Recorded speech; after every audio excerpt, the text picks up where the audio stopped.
Bonjour à toutes et à tous et bienvenue dans notre série de vidéos de développement Odoo de 0 à Hero. Aujourd'hui nous allons lancer notre base de données Odoo en local. Si vous n'avez pas encore installé Odoo et les dépendances nécessaires sur votre machine, n'hésitez pas à consulter la première vidéo de la série concernant l'installation de Odoo. Vous la retrouverez facilement dans notre chaîne YouTube. Sans plus attendre, attaquons le sujet. Comme première information, peu importe l'environnement, que vous soyez sur Mac, sur Windows ou sur Linux, le fonctionnement sera vraiment sensiblement le même. Ici, nous allons travailler sous Linux, mais comme j'ai dit précédemment, que ce soit sur Mac ou sur Windows, ça ira de la même manière. La première chose à faire, c'est ouvrir un terminal. Une fois que vous avez ouvert votre terminal, il faut accéder au répertoire que nous avons créé dans la vidéo précédente. Alors ici, le terminal est ici sur serveur.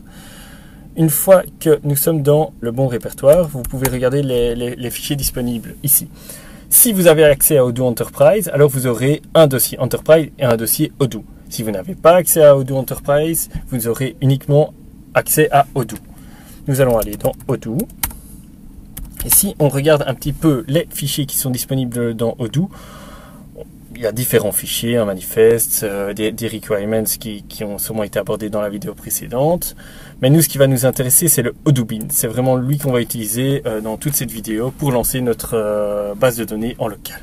Alors donc, on peut commencer par lancer la base de données. Donc la première chose à faire, c'est donc appeler Odoobin. Ensuite, la deuxième chose à faire, c'est préciser les différents add-ons.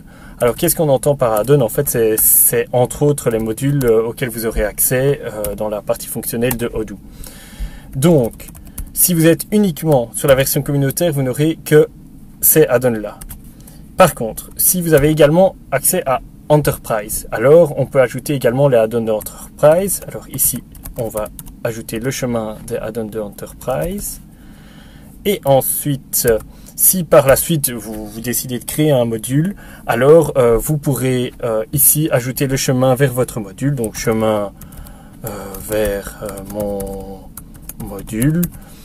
Et donc là, vous ajoutez le dossier de votre module et de cette manière-là, vous pourrez également installer votre module sur votre base de données. Alors, il reste un argument à ajouter pour qu'un premier lancement de notre base de données soit possible. Il faut préciser sur quelle base de données on va travailler. Alors, pour ce faire, il suffit d'ajouter un -d et de donner le nom de la base de données sur laquelle on souhaite travailler. Ici, dans un souci de continuité, on va utiliser la même base de données qui a été utilisée dans la vidéo précédente, c'est-à-dire e-learning. Alors, ici, il y a deux possibilités. Soit la base de données existe déjà, et donc Odoo va se connecter à la base de données déjà existante, et il va reprendre les données qui ont déjà été créées, etc. Soit la base de données n'existe pas encore. À ce moment-là, simplement, Odoo, il va créer la base de données, il va l'initialiser, et pour les fois d'après, vous pourrez retaper la même base de données, et il reprendra, bien sûr, la base de données qui a été créée la fois précédente. Alors, ici, nous sommes prêts, on peut tout à fait lancer la commande. Alors, on voit ici qu'il prépare la base de données. Donc moi, c'est vraiment la première fois que je crée cette base de données. Et donc, on voit qu'il va créer différentes choses dans la base de données. Alors, une fois que la base de données est créée, on peut se connecter ici sur une nouvelle fenêtre. Hop, et aller dans localhost 8069. Ça, c'est le port par défaut. Donc 8069, c'est le port par défaut pour se connecter à la base de données. Donc Odoobin, de base, il va aller sur le 8069. On verra par après si on veut changer ce port. C'est tout à fait possible. Ensuite, pour l'identifiant et le code, c'est simplement, de base, c'est admin. Donc admin, comme j'ai écrit ici, plus admin. Donc vous pouvez voir que ici, voilà, on a accès à notre base de données. Félicitations. On peut tout à fait aller installer des modules, ce qu'on veut. Voilà, par exemple, ici nous on voudrait installer un module, on pourrait cliquer sur Activate et il s'installera. Voilà. Donc c'est très bien, ça fonctionne. Maintenant, ce qui est intéressant à savoir, c'est qu'en plus des arguments que nous avons mis précédemment dans notre commande, on peut en ajouter d'autres. Alors, le premier qui pourrait être intéressant, c'est le -i. Alors, qu'est-ce que ce -i va permettre? Il va permettre d'installer directement des modules au lancement de Odoo. Donc, par exemple, imaginons, ici, je voudrais, moi, installer directement le module Sail, parce que, pour une raison X ou Y, j'en ai besoin directement.